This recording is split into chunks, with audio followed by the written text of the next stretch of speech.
नमस्कार, city post के इस खास पेशकश में आपका स्वागत है। मैं हूं श्रीकांत प्रत्युष।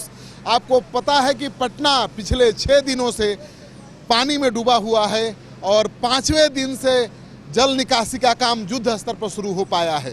यानी 4 दिनों तक जल निकासी का काम शुरू ही नहीं हो पाया। कई सम्प हाउस डूबे हुए थे। ड्रेनेज सिस्टम ब्लॉक्ड होने की वजह से शहर का पानी सम्प हाउस तक नहीं पहुंच पा रहा था। इस वजह से कई सम्प हाउस बंद थे।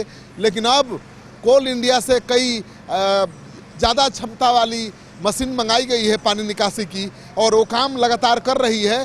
तो कल शाम से ये काम शुरू हुआ है जल निकासी का प्रॉपर ढंग से और उसका असर दिखने लगा है। पाटलिपुत्रा इलाके में जहाँ पर कमर भर पानी था अब घुटना भर से नीचे आ चुका है। तो लगातार ये जल निकासी का काम चल रहा है। अगर शासन प्रशासन के पास पूरी तैयारी होती, पहले से अगर सतर्क होता विभाग नगर निगम, तो शायद ये पहले दिन ही जल निकासी का काम इस स्तर पर शुरू हो सकता था और इतनी हालत नहीं बिगड़ती। तो जो काम 5वें दिन शुरू हुआ उसे पहले दिन शुरू होना चाहिए था। तो आप देख रहे हैं कि कल से जल निकासी का काम युद्ध स्तर पर शुरू हुआ है। हाई कैपेसिटी वाले वाटर डिवाटरिंग मशीन से। तो आप देख लीजिए अभी भी पूरा इलाका डूबा हुआ है, अभी भी घरों में पानी है, लेकिन पानी की निकासी काफ़ी तेज गति से हो रही है। क्या हालत? अभी बहुत हालत है। 24 घंटा अभी डोल रहा है ना पानी। हाँ, आपको नहीं लगता कि देर से आया है मशीन? हाँ, बहुत देर से आया ही चाहिए था, 2-3 दिन पहले। बहुत देर से पूरा कनेक्शन न है, पानी खींचेगा, अभी एक मशीन से नहीं खींचेगा। क्या आप लोगों को मशीन जो लगा है कल से लगा है? तो कल से लगा है, लेकिन 4-5 दिन से ऐसा इलाका जो पाटलिपुत्रा के नाम से जाना जाता है, खाली IAS IPS सब भरे हुए हैं। उसके बाद यहाँ पर कल शुरू हुआ है और उसके बाद भी लग रहा है कि थोड़ा थोड़ा पास कर रहा है। हुकूमत को पहले से इसको जोर देना चाहिए।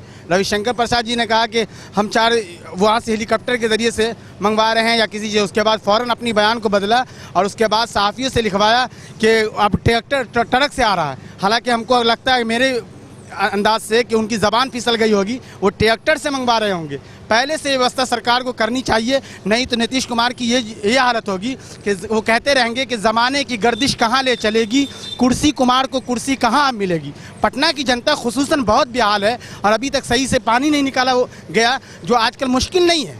देखिए, आपने सुन लिया शायराना अंदाज में किस तरह से इन्होंने लगा दिया है नीतीश कुमार और बीजेपी दोनों को। दरअसल राहत बचाव कार्य 5वें दिन से प्रॉपर ढंग से शुरू हुआ है।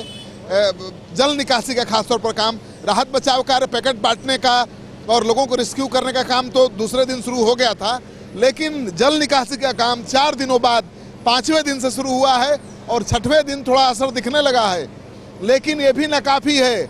इस एक मशीन से पाटलिपुत्रा का पानी निकलने वाला नहीं है। मुझे लगता है कि इससे 2-3 दिन और लगेंगे। क्या लगता है, कितना दिन लगेगा? अभी तो फिलहाल लगता है 3-4 दिन लग जाएगा। आप बताइए। आज भर अगर मशीन सही सलामत चल जाए तो आई थिंक ये पानी निकल जाएगा। 24 घंटा हो गया सर, अभी तक 1 बजे स्टार्ट हुआ, अभी तक पानी नहीं निकला सर। हम सब तो अभी फंसे हुए हैं, इधर देख रहे हैं पानी आने जाने में दिक्कत हो रहा है, सांप बिच्छा सब निकल रहे हैं। तो सरकार ने अब डिवाटरिंग का काम युद्ध स्तर पर शुरू कर दिया है और एक बार फिर कहूँगा अपने सहयोगी मनोज शुक्ला से कि वो दिखाएं कि कितना मोटा पंप है, पाइप जिससे पानी निकल रहा है। देखिए, पानी भरा हुआ है और अगर इसी तरह के 10-20 डिवाटरिंग मशीन लगा दिए गए होते पटना में तो पानी कब का उतर गया होता। लेकिन सरकार ने देर किया। 5वें दिन युद्ध स्तर पर डिवाटरिंग का काम शुरू हो पाया है और अब इसका असर दिख रहा है। लेकिन इस बीच मौसम विभाग का जो अलर्ट है वो चिंता बढ़ाने वाला है। मौसम विभाग ने अलर्ट जारी किया है कि बेगूसराय, समस्तीपुर, खगड़िया, वैशाली और पटना जिले में आज और कल फिर झमाझम बारिश हो सकती है।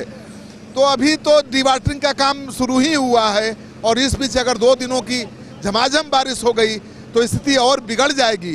ये पाटलिपुत्रा इलाका है जहाँ की तस्वीर आपको हम दिखा रहे हैं। लगातार हमें गोला रोड से, दानापुर से, सगुना मोड़ से फ़ोन आ रहे हैं। लोगों का कहना है कि वहाँ तो कोई राहत बचाव कार्य और डिवाटरिंग का काम शुरू ही नहीं हुआ है। तो वहाँ भी जाएंगे, वहाँ के लोगों की पीड़ा भी दिखाएंगे ताकि सरकार का ध्यान जाए। जानते हैं कि घर बैठे आप अपनी स्वास्थ्य समस्याओं का सॉल्यूशन पा सकते हैं स्वास्थ्य केयर मोबाइल ऐप के द्वारा। अधिक जानकारी के लिए आप संपर्क कर सकते हैं। हमारे फोन नंबर्स हैं 9472981111, 9472982222। स्वास्थ्य care app, solution at your finger tips.